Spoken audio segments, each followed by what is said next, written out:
Sophia was not your typical mother-in-law. I mean, not every mother-in-law is the same. Some come with prayers, wrappers, and love. Others come with lipstick secrets and destruction. Sophia was the second kind. She was the kind of woman who never accepted. She was old, always saying things like "I'm still hot" or "I'm still in town." She dressed like a teenager, short see-through skirts, crop tops, long eyelashes, and heavy makeup that made people stare. She walked like the streets still belonged to her, spoke with bold confidence, and never accepted that age had touched her. She didn't visit her daughters like a normal mother. She showed up like she was coming for a nightclub audition. To Sophia, her daughter's husband wasn't family. He was an opportunity, another fine man she could lay in bed with, and she did it not once, not twice, but multiple times. She wasn't just a problem, she was a storm. Meanwhile, across town, Priya, her daughter, lived a very different life. Priya was the kind of woman every man would be proud to have. Her skin was smooth like ripe mango, and her smile could calm a crying baby. She was kind, quiet, and very hard-working. Everyone who met her said the same thing. This girl is a wife material. Priya had a man. His name was Rohan. He was tall like a coconut tree, with skin that shone like polished wood. His voice was soft, his steps gentle, and his heart was full of love. He had big houses, fine cars, big businesses, and plenty money in the bank. But above all, he had only one thing in mind: to marry Priya and start a peaceful life with her. Priya had everything a young woman could wish for: a good job, a gentle man, and a heart full of joy. But inside her chest, under her happiness, there was a small fear, a quiet fear, that stayed like a lizard behind a cardboard. That fear was her mother. Sophia was her mother by blood, yes, but she was not like other mothers. She was different, and Priya knew deep down in her heart that if anything was ever going to spoil her joy, it would come from that woman. But she never said it out loud. She just smiled and kept planning her wedding. Sophia was not a mother like Mama Leela or Mama Reena. She was different, very different. She had Priya when she was just a small girl herself, a teenager. Her parents chased her out of the house when they saw her belly growing like yam. She cried, she begged, but they shut the door and told her, "Go and face what you started." From that day, Sophia began to suffer under the hot sun. She carried oranges on her head. She sold sash water at traffic. She begged strangers for coins. Her feet were always dusty, and her stomach always empty. But Sophia had something: beauty. She was fine too. Fine. Her skin glowed, her body curved like a question mark, and men started to notice. One man came. One night, he offered her food and a soft bed, but he wanted her body in return. She agreed that night. Her life changed. That was how Sophia entered the world of easy money.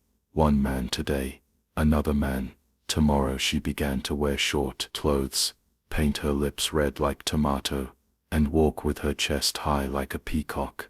She went from sleeping on cartons to sleeping in hotels, from begging for food to buying fried rice at night. But Priya was there, a small girl watching her mother move like the wind. Sophia raised her, yes, but not like a daughter, more like a project, like a handbag.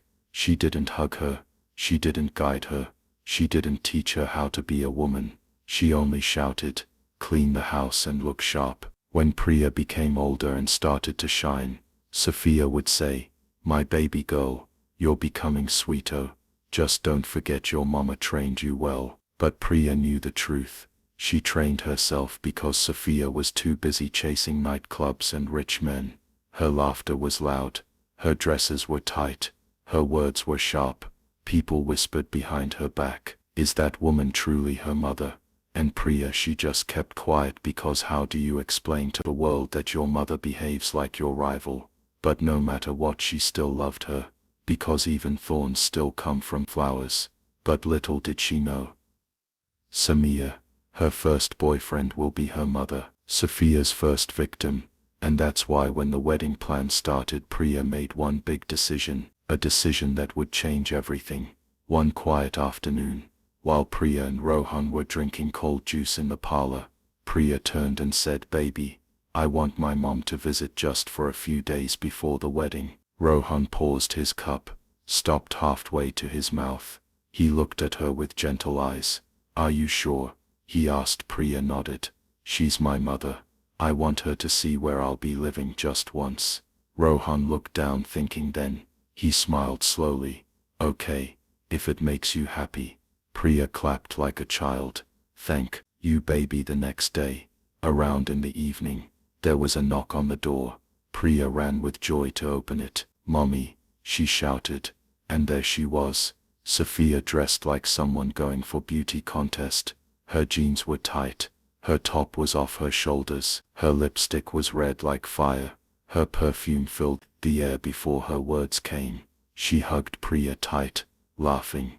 "My baby girl, Irma, you didn't tell me you were living like a queen." But as she spoke, her eyes were moving, left, right, up, down, looking at the marble floor, looking at the chandelier, looking at the TV, looking at the gold frame pictures. Her eyes were dancing like rain on rooftops. Then she saw Rohan and her smile changed. Not louder, not wider, just deeper. Her eyes slowed down, her lashes blinked like butterfly wings, her lips moved in a small curve. Priya pulled her forward. "Mom, meet my husband-to-be, Rohan." Sophia stretched her hand. "You are more handsome than I imagined," she said, her voice like cold water on hot skin. Rohan gave a polite smile. "You're welcome, Ma." That night, Sophia sat in the parlor like the house was hers. She crossed her legs. She laughed louder than the TV. She asked questions with eyes that talked more than her lips. Priya brought food. Sophia looked at the soup and said, "This chicken tastes like money." Then she looked at Rohan and said, "Your woman is lucky." Oh, she didn't look at Priya once after that. Only Rohan, and Rohan noticed. But he said nothing, because how do you tell your wife that her own mother is looking at you like meat in the market? From the very next morning, the house started to feel different. Sophia came out of the guest room, wearing something that looked more like a handkerchief than real clothes. Her shorts were too short, her top was so thin, it was almost see-through. She walked around the house, like she was on a fashion runway. When she sat close to Rohan. When she laughed, it was loud too, loud. When she bent down to pick something, she didn't kneel like her mother. She bent from the waist slowly, as if she wanted someone to look and saw everything. One evening, as he sat quietly on the couch, Sophia came to sit beside him too close. Their arms touched. Rohan shifted a bit. Sophia moved closer again. She laughed and said, "You like sitting on this side of the couch, don't you?" Rohan gave a small tight smile. "Yes, Ma." She placed her hand gently on his arm. "You have strong muscles. Do you go to the gym?" Rohan gently moved his arm away and stood up. "Let me go check something in the kitchen," he said. Sophia giggled. "No problem. I'll wait another time." During lunch, Sophia sat across from him at the dining table, but under the table, her leg stretched out and rubbed against Rohan's leg. He quickly pulled back. Shocked, Sophia acted like nothing happened. She just sipped her drink and smiled. Rohan's heart was racing. He was uncomfortable, very uncomfortable, but he didn't say "I would." He didn't want to hurt Priya, didn't want to break her heart, so he kept quiet. He buried the truth deep inside like a bitter peel. But every day, Sophia got bolder, and Rohan grew more silent, because when a lion hides behind a woman's smile, danger is never far away. Then one night, it was a dark evening. Rain was falling like angry drums on the rooftop. Thunder was shouting. Wind was dancing with the curtains. Rohan sat alone in the parlor watching TV, when his phone rang. It was Priya. "Baby," she said, her voice soft and tired. "The rain here is too much. Everywhere is flooded. I don't think I can make it home tonight."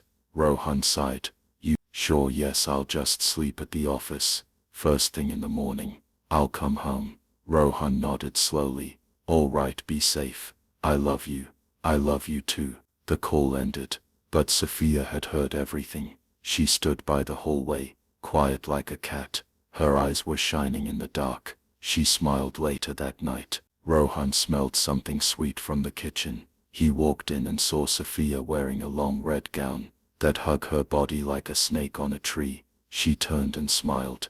"I cooked for you your favorite." Rohan paused. "You didn't have to, but I wanted to," she said, placing the steaming plate on the table. They sat. Rohan ate quietly. Sophia sat beside him, too close again. She looked at him. "Cold night, Hoon?" Rohan nodded, still chewing. Sophia leaned closer. Her voice dropped like a whisper. "Cold nights are not for one person." Rohan shifted his eyes on the food. Then she asked softly, "Tell me the truth, is Priya good in bed?" Rohan froze. The spoon dropped from his hand. "Excuse me." Sophia smiled slowly, like a fox in the farm. "You're a man. You can tell me some women are good outside, but dead inside. Priya still behaves like a small girl." "Ma, please stop," Rohan said, standing up. Sophia stood too. "You don't have to. Pretend I can make you forget the cold just one night. Nobody will know, I promise." Rohan looked at her, confused, angry, lost. But Sophia stepped closer. Her hand touched his chest. Her breath touched his neck. Stood like a tree in the wind, shaking, but not moving. And outside the rain kept falling like the sky knew what was about to happen. Rohan stood in the middle of the room, still thinking. His heart was beating fast. Sophia was standing close, too close. Her gown slipped off one shoulder.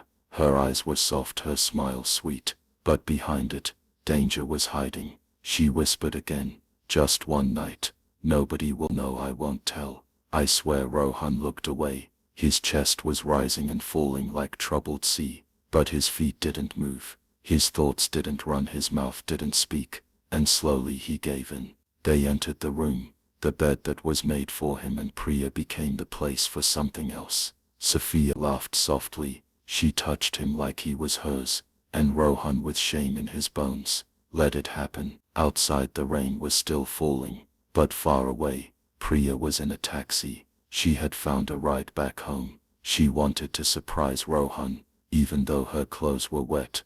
Her heart was warm. She smiled to herself. "He will be so happy to see me." She reached the house, opened the door gently, and walked in. Everywhere was quiet, too quiet. She walked to the bedroom. She didn't knock. She turned the handle and pushed, and what she saw froze her like ice. Her mother, her own mother, lying in bed with Rohan together, naked. Her mouth opened, her eyes stretched, her heart broke like calabash, hitting the ground. Sophia screamed first. She pulled the bedsheet and shouted, "Priya, I don't know what happened. I was sleeping. He came to me. I didn't know." Rohan sat up quickly, his chest rising and falling. "Priya, please let me explain." But Priya was already shaking. Her hands trembled. Her lips opened but no words came. Tears filled her eyes and her voice cracked like dry wood. "Just hold it. You men are all the same." She turned away,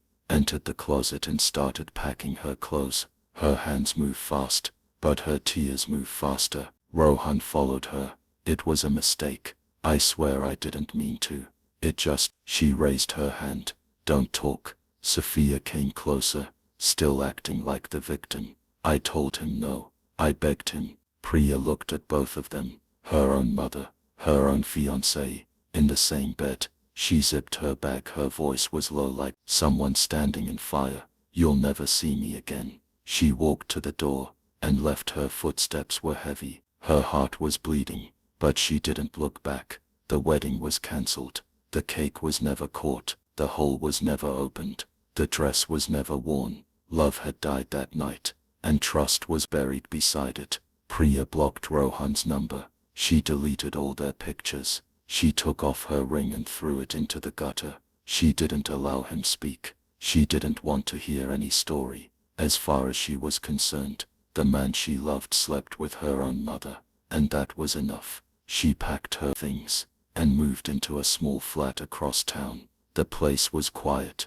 The windows faced the sky. She liked it that way. No one knew where Rohan went. He disappeared like smoke. His phone was off. His gate was locked. His office was empty. No calls, no messages, no goodbye. He was gone. Priya cried sometimes at night, but not loud, just soft tears on her pillow, the kind of tears that burn the chest, but don't make noise. She stood up every morning, went to work, came back home, ate small food, slept and did the same thing again. One quiet evening, Priya was sitting alone in a small restaurant. She was eating jollof rice, her eyes staring into space, her heart quiet. Then a shadow stood beside her table. "Excuse me," a soft voice said, "can I sit with you?" She looked up. It was a man well dressed, calm, eyes gentle smile. His name was Arjun. Priya nodded slowly. "Yes, you can." And just like that, the door of her heart opened a little.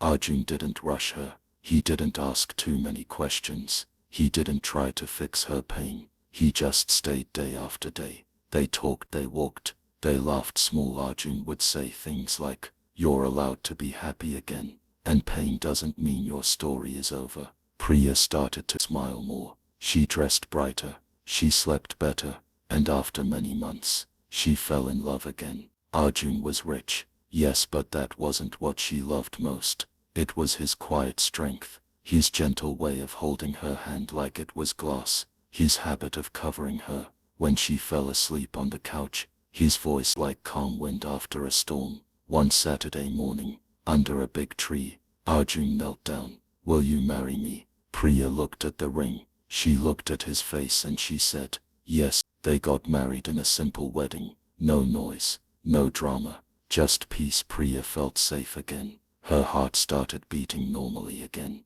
But one evening, as they sat on the balcony, watching the sky turn orange, Arjun turned to her and asked Priya, "When can I meet your mother?" At first Priya refused. "Number, I don't want her near my marriage again." But Arjun kept asking gently, like someone knocking on a baby's door. "She's your mother," he said. "I just want to meet her." Days passed, weeks passed, and one morning Priya sighed and picked her phone. She called Sophia. "Mommy, Arjun wants to meet you. Can you come?" Sophia smiled on the other end. "Of course, my baby. Anything for you." She came the next day. Same smile, same style, tight dress, loud perfume, lipstick red like blood. She hugged Priya, but her eyes were already on Arjun. The moment she saw him, her smile stretched.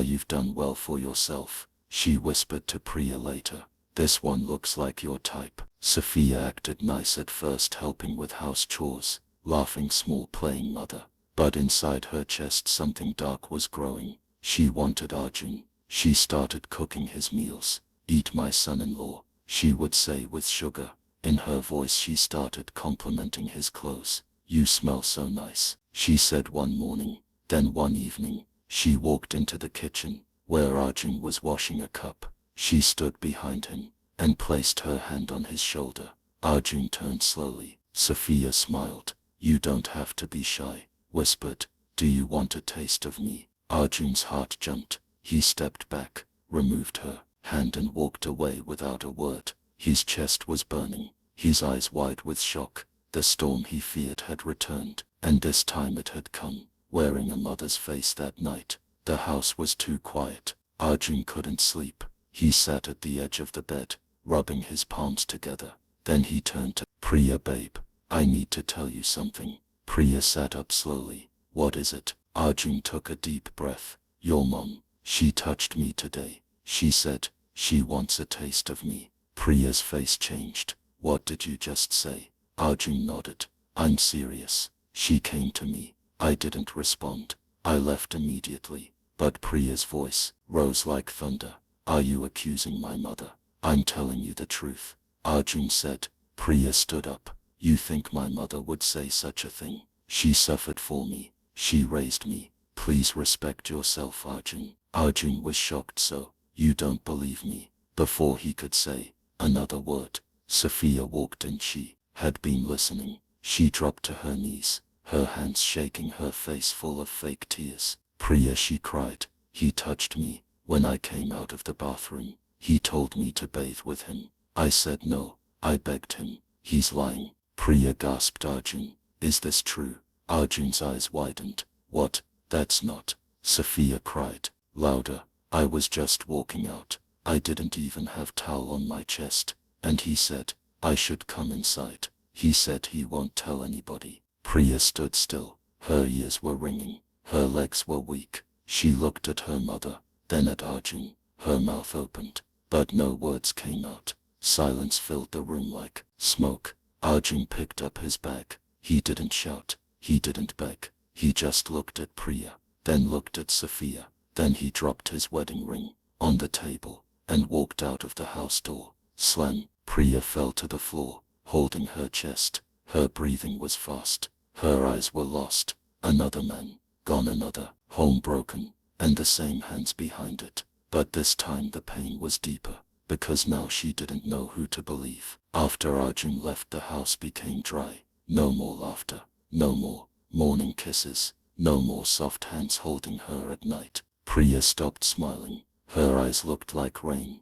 that forgot how to fall. She woke up early, went to work, came back late. No calls, no visitors, just silence. Sophia stayed a little longer. She cooked, she cleaned, she said sweet things. My baby, you'll be fine, she would whisper. Priya nodded, but her eyes didn't blink. Her heart was not there at night. She laid on the bed and stared at the ceiling like it held answers. She didn't cry, she didn't shout. The pain sat quietly inside her, like a stone underwater. One morning, Sophia picked her bag. I'll be going, now I'll check on you later. Priya didn't say anything. She just nodded. Sophia hugged her. You'll find someone better. Don't worry. Priya didn't hug back. The door closed behind Sophia, and peace returned. But it was not soft peace. It was empty peace. Priya became a ghost in her own life. No makeup,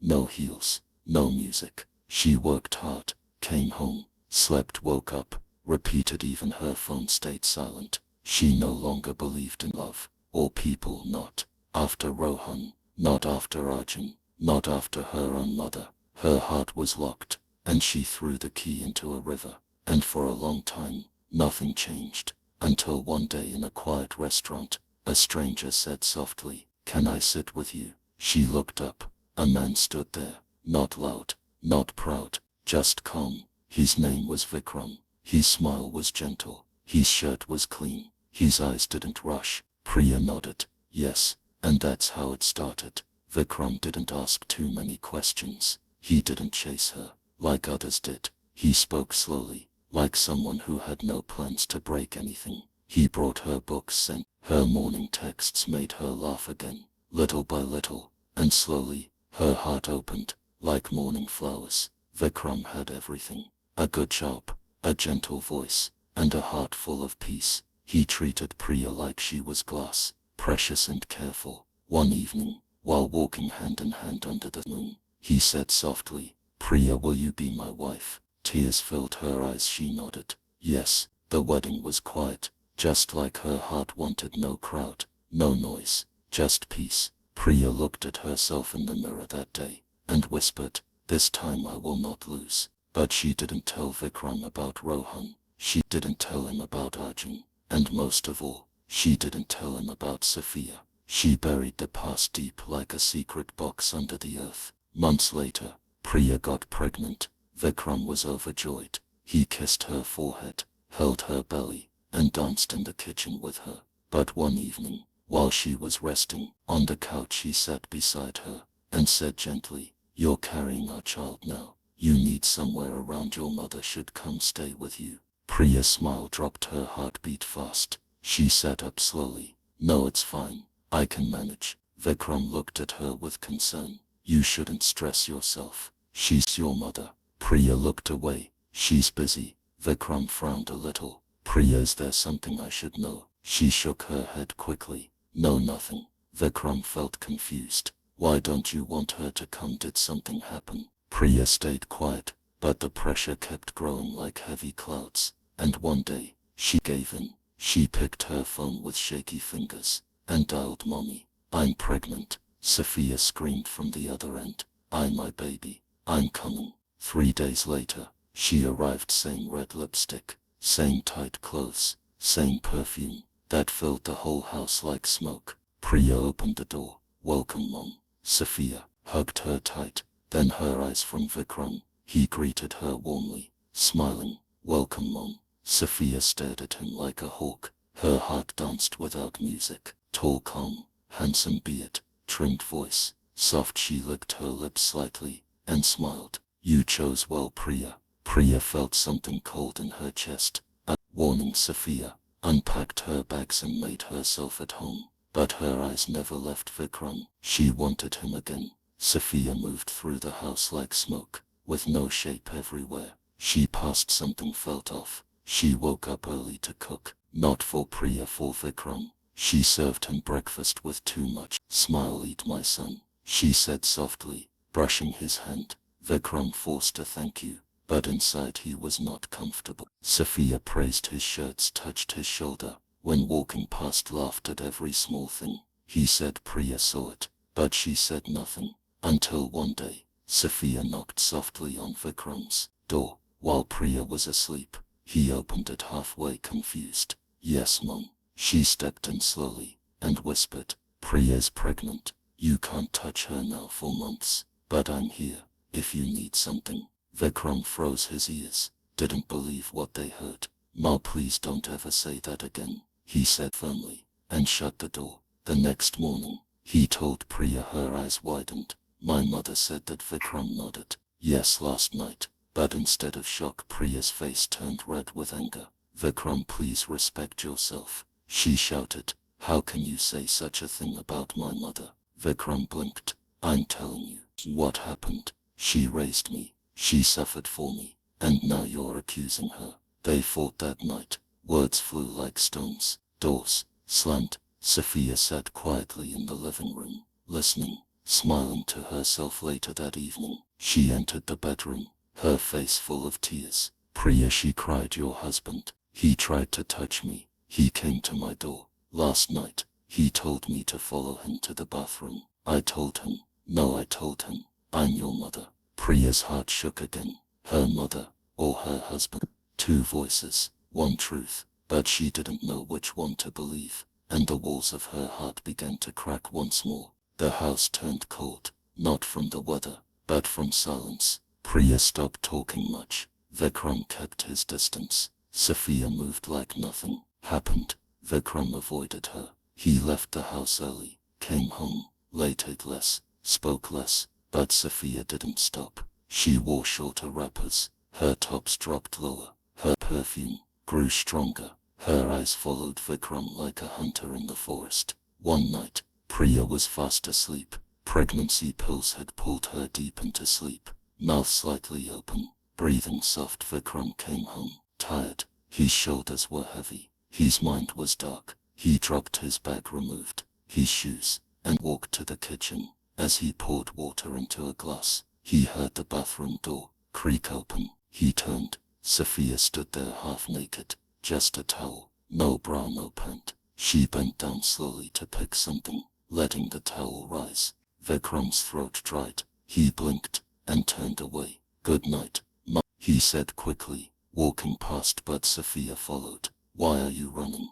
she whispered. "I know you want it. You're a man. Priya's pregnant. You've been quiet for weeks. Let me take care of you." Vikram's heart beat fast. He walked to the living room, but she followed. Just one time, she said, "No one has to know." His hands shook. His legs were weak. And that night, he fell. He followed her into the guest room. He touched what he wasn't supposed to touch. He took what didn't belong to him, and did what he was not supposed to do. Afterward, he sat on the floor, holding his head. Shame covered him like smoke, but it was too late. The next night, it happened again, and again. It became a habit, a secret sin wrapped in fear. He hated himself, but he couldn't stop, because once you open a dark door, it doesn't close easily. Weeks passed and Sophia started acting strange. She woke up late. She didn't eat much. Sometimes she sat quietly,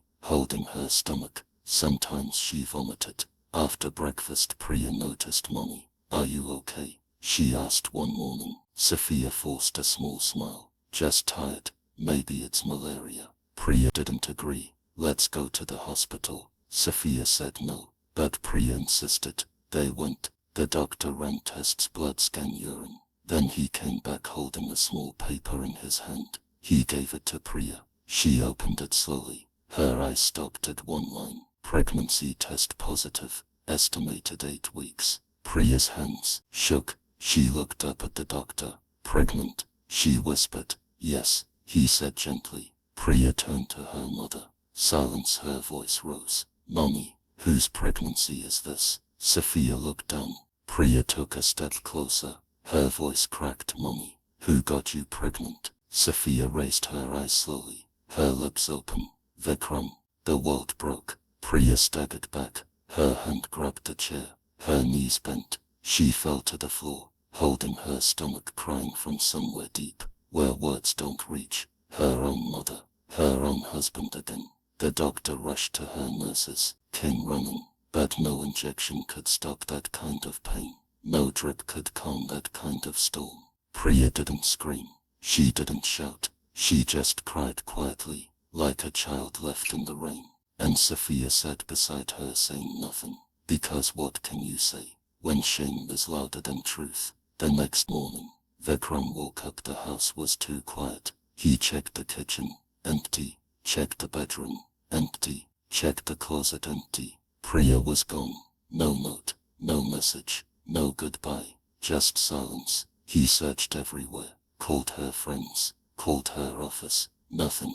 She had vanished. And she took her unborn child with her. Sophia stayed behind her belly, growing her eyes, losing shine. The house was cold. No laughter. No love. No peace. She gave birth 2 months early. A baby girl. But the child was sick. Tiny, pale, breathing. Slow, crying weakly. The doctor said she has a rare blood condition. She needs special care. Sophia had no money. She posted online. Please help me. Save my daughter. But instead of help, people insulted her. Homebreaker. Shameless mother. God is punishing you.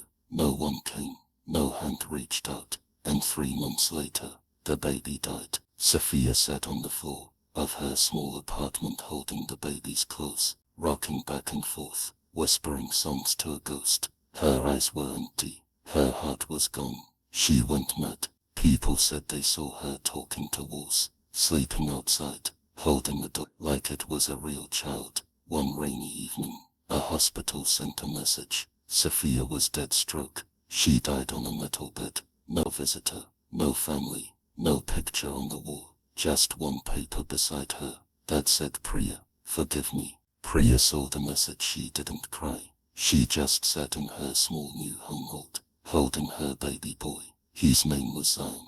She kissed his head and whispered, it ends with her. No more pain, no more lies, no more chains. The curse was broken. I hope you enjoyed the tale. If so, please like the video, share it with your family and friends, comment on it, and don't forget to subscribe to the channel and turn on the notification bell for more enchanting tales like this one. Goodbye.